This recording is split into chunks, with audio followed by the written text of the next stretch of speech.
அனைவருக்குமே வணக்கம். சற்று முன் கிடைத்திருக்கக்கூடிய ஒரு மிக மிக முக்கியமான செய்தி ஒன்று வெளியாகி உள்ளது.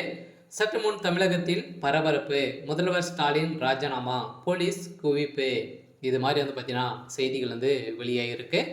ஸோ ஏற்கனவே தமிழகத்தில் பார்த்தீங்கன்னா நிறைய பிரச்சனைகள் இருந்திருக்கக்கூடிய நிலையில் முதல்வர் ஸ்டாலினுடைய தலையில் பார்த்தீங்கன்னா ஒரு மீண்டும் மீண்டும் ஒரு மிகப்பெரிய சிக்கலில் தான் பார்த்தீங்கன்னா அனைவருமே விட்டுட்டு வந்திருக்கக்கூடிய நிலையில் இப்போ தமிழகத்தில் பார்த்தீங்கன்னா ஆளுநர் ஆர்.என். ரவி அவர்கள் பார்த்தீங்கன்னா ஆளுநர் ஆர்.என். ரவி அவர்களுக்கும் முதல்வர் ஸ்டாலின் அவர்களுக்கும் இடையே நிறைய வாக்குவாதங்கள் இவர் மீது வழக்கு பதிவு செய்து இந்த வழக்கின் அடிப்படையில் பார்த்தீங்கன்னா உச்சநீதிமன்றம் சரமாரியாக கேள்வி எழுப்பியிருக்கக்கூடிய நிலையில் பார்த்தீங்கன்னா ஆளுநர் அவர்களுக்கு கண்டனம் தெரிவித்திருந்த நிலையில் பார்த்தீங்கன்னா இப்போ தமிழ்நாடு அரசு மீது பார்த்தீங்கன்னா மீண்டும் திருப்பிவிட்டு இருக்கக்கூடிய நிலையில் தான் இப்போ அதிரடியாக ஆளுநர் மீது தமிழக அரசு அவதூறு பரப்பி வரும் நிலையில் பார்த்தீங்கன்னா இப்போ அதிரடியாக முதல்வர் ஸ்டாலின் அவர்கள் கைது செய்யப்பட போகிறதாக இப்போ ஒரு செய்தி வெளியாக இருக்கக்கூடிய நிலையில் தான் பார்த்தீங்கன்னா இப்போ அதிரடியாக ஆளுநர் அவர்கள் செய்த சம்பவம் பெரும் அதிர்ச்சியை ஏற்படுத்தியிருக்கு. இதை பற்றி இந்த வீடியோவில் பார்க்கலாம். அதுக்கு முன்னாடி நம்ம சேனலுக்கு இப்போ தான் நீங்கள் முதல் முறையாக வந்திருக்கீங்க அப்படின்னா மறக்காமல் நம்மளுடைய சேனலை சப்ஸ்கிரைப் பண்ணி சப்போர்ட் பண்ணுங்கள். வாங்க வீடியோக்குள்ளே போகலாம். ஏற்கனவே ஆளுநர் ஆர்.என். ரவி அவர்களுக்கும் தனி விதிகளாக பார்த்தீங்கன்னா 12 மசோதாக்களை பார்த்தீங்கன்னா இவர் நிறுத்தி வச்சிருக்காரு.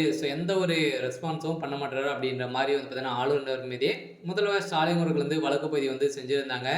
இந்த வழக்கு பதிவு செஞ்சிருந்த நிலையில் தமிழக சட்டப்பேரவையில் நிறைவேற்றி அனுப்பப்பட்ட 12 மசோதாக்களை ஆளுநருடைய கிடப்பில் போட்டு வைத்திருப்பது ஏன் அப்படின்ற கேள்வி எழுப்பியிருந்த நிலையில் ஜனாதிபதிக்கு 2 மசோதாக்களை மட்டுமே பரிந்துரை செய்தது ஏன் என்று சரமாரியாக கேள்வி எழுப்பி தமிழ்நாடு அரசு ஆளுநர் ஆர்.என். ரவி அவருடைய தரப்பு பதிலளிக்க உத்தரவிட வேண்டும் என உச்சநீதிமன்றம் பார்த்தீங்கன்னா தீர்ப்பளித்தது. இதில் ஆளுநர் ஆர்.என். ரவி அவர்கள் பார்த்தீங்கன்னா எதிராக தமிழ்நாடு அரசு ரீட் மனு தாக்கல் மீதான விசாரணை நாளையும் நடைபெறும் அப்படின்னு சொல்லியிருந்தாங்க.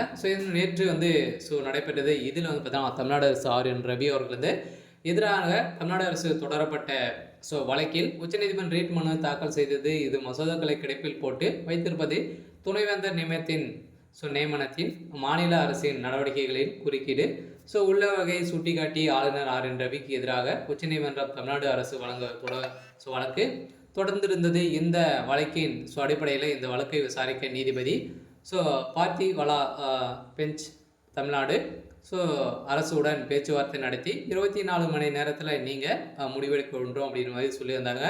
ஆளுநர் ஆர்.என். ரவி அவர்கள் அளித்த பதில் பார்த்தீங்கன்னா இதற்கு எனக்கு பர்மிஷன் இருக்குது. நான் பார்த்தீங்கன்னா கரெக்டாக இருந்தால் மட்டுமே தான் பரிந்துரை செய்வேன் அப்படின்ற மாதிரி பார்த்தீங்கன்னா நீதிமன்றத்துக்கு அறிவுரை சொல்லி பார்த்தீங்கன்னா இப்போ தப்பித்திருக்கக்கூடிய நிலையில் அதனால் இப்போ தமிழ்நாடு அரசு பார்த்தீங்கன்னா மீதே சகோதரியின் மீது அவதூறுகளை பரப்பி வரும் திமுகவுடைய பிரமுகர்கள் மீது நடவடிக்கை எடுக்க வேண்டும் அப்படின்ற மாதிரி பார்த்தீங்கன்னா இப்போ அது முதல்வர் மீதே வழக்கு பதிவு செய்து அவர் ராஜினாமா செய்யணும் அப்படின்ற மாதிரி சொல்லியிருக்காங்க.